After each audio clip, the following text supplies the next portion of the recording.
sur ma chaîne. Aujourd'hui vous avez vu, il neige, moi ça va super bien, j'espère que vous allez bien. Moi j'adore la neige, donc tout va bien.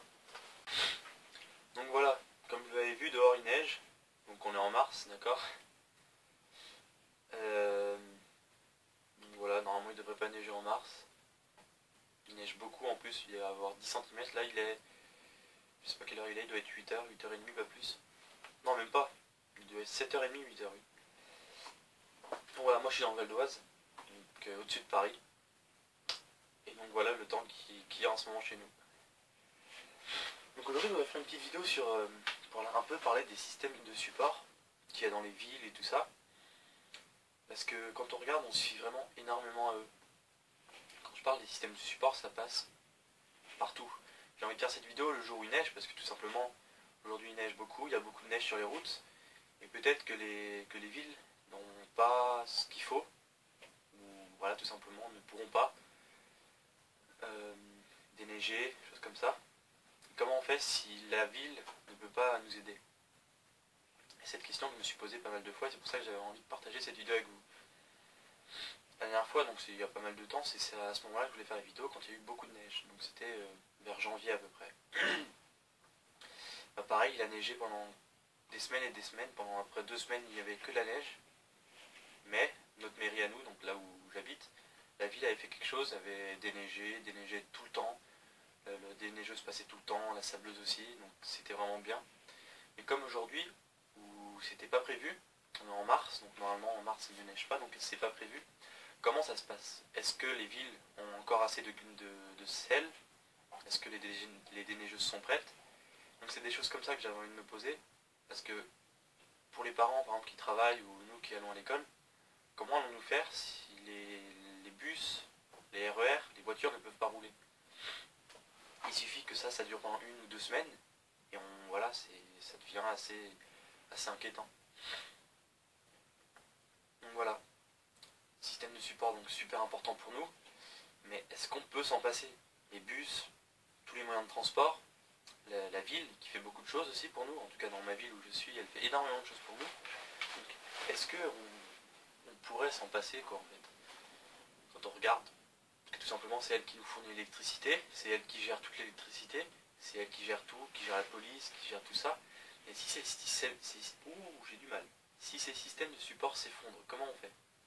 Parce que système du support, je parle aussi de la gendarmerie, je parle des pompiers, etc. Donc si tout le système support, comme moi je suis en France, je veux dire, si tout le système de support en France s'effondre, que va-t-on devenir?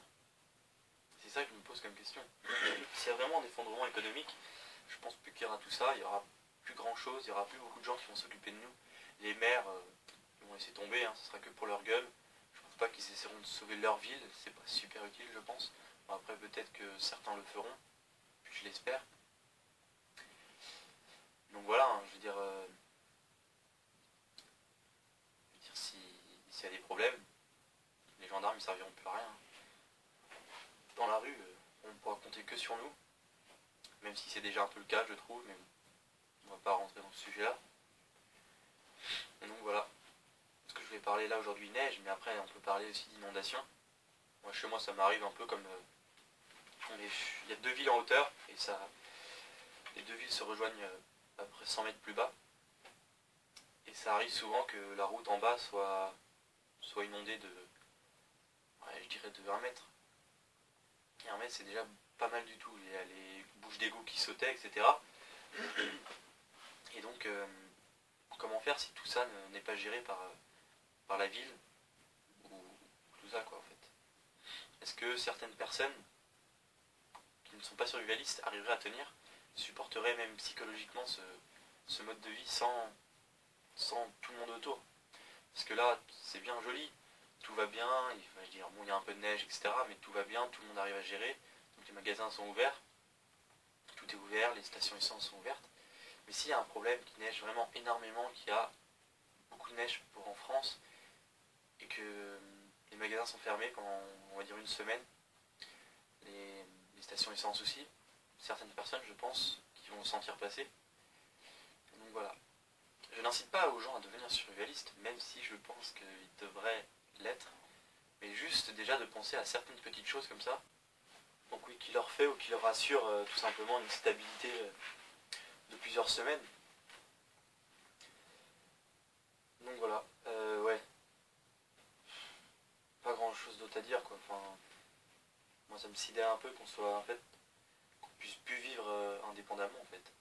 On vit qu'avec le système, qu'avec ce qui nous entoure, on ne vit plus du tout nous-mêmes. Dans certains pays comme le Canada, certaines personnes ont autour d'eux rien du tout. Ils ont vraiment que les bois, etc. Ils n'ont pas d'électricité et ils se gèrent eux-mêmes.